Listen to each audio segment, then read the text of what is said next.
We are kicking off our new series called Summer Harvest 101, and this morning we are talking tomatoes. Tim Stark is author of Heirloom Notes from an Accidental Tomato Farmer. He's also the proprietor of Eckerton Hill Farms.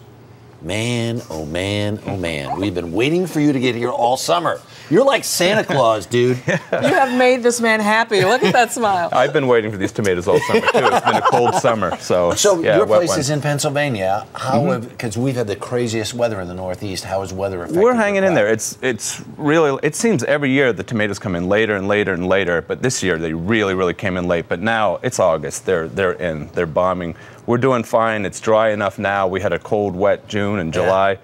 They're in. It's the season, and they're at the markets. If you get to the market, they're everywhere. Yeah. And man, do they look great. Look at all these different types of tomatoes. How many varieties are, and what did you bring here? I grow about 100 different varieties, but I brought just a couple ones that I wanted to point out that, you know, the kids love these. These are little, we call them wild mechs. Debbie, taste one of these. Yeah. Okay. All right. Try a nice red one. Is this yeah. one you want to try? Deep red like that one. Deep Try red? that one. Yeah, Okay. I'm always, Here we yeah. go. Yeah. Check this out. Oh my God. And this is sun gold. And these things, I mean, you got to pick them, and you know the stems are Try perfect. that. You got to It's pick them different. and sell them in a couple days. And Oh, that's it really is. sweet. See? Yeah. This is It's big like eating tomato. candy, though. Yeah. This is big tomato flavor. The flavor of a whole beefsteak squeezed into there. And this is sweetness. And the kids, this is nature's candy. The kids just eat them. Just you give one of these to your child, and in 5 minutes They're it's hooked. gone. They're hooked, and you can Here see this bad boy right here. Okay, this is Cherokee purple, and it doesn't look like a big piece of steak. I always say, I always think the term beefsteak came from this tomato because it looks like a steak. And you can eat it like a steak, except you don't have to cook it, which is the great thing. And do you have to grow this tomato, or can I find this at the local market? You can find it at the local market. Just ask for Cherokee purple. There are a couple other ones that look kind of like it. There's one called Black Crim. There's one called Black Seaman. I grow all of them. It's so different. It is as different as that is from that is from that. It's a completely different sensation. In general, I find that the darker they are, the more acidic they have, because some people are looking for high acidity, and the darker, like the purple and the pink, have that acidity. Now, if you wanted something that didn't have as much acidity, something like this peach tomato. Now, look at it. It has fuzz like a peach, too. Do you see it? Crazy. It does look And like it even, if you look real carefully, it's starting to blush like a peach in the tip. Now that one's going to be real mild, and some people don't like that. Some people love that. They taste the sweetness, but not as much acidity. Wow. It's more salty than sweet, don't you think?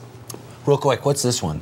Oh, that's actually called, that's an interesting one. It's called Russian 117. It's yellow. It grows in an ox heart shape. Almost looks like and it gets a onion pink in blush the it gets a pink blush in the tip. Looks And like that's a piece going to of be art.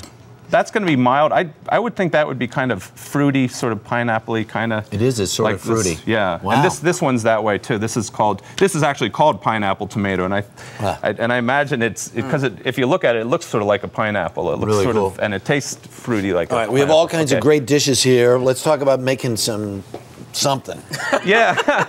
Well, it's the tomato is the king. It's the king or the queen of the salad or the sandwich, and that's all I do. I mean, when I get into New York City with my truck full of tomatoes, I'll grab a bagel with cream cheese and put big fat slices of tomato on it. This is a BLT, and the key thing to the BLT is a big fat slice of tomato. You don't need much of anything else. We put some arugula on one. We put some lettuce on another one.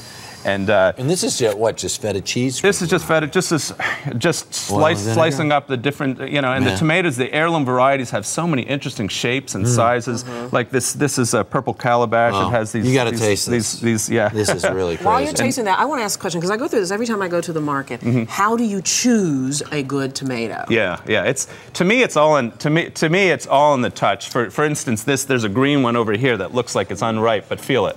This one? Feel it. So you want it to have a little give. Yeah, it should be firm, but a little give, because sometimes people say firm, and a firm tomato, sometimes you can bounce it off the floor, but these, you can tell from the touch that you can't bounce it off the floor. Tim, thank you so much. For more on buying and cooking tomatoes, go to our website, earlyshow.cbsnews.com.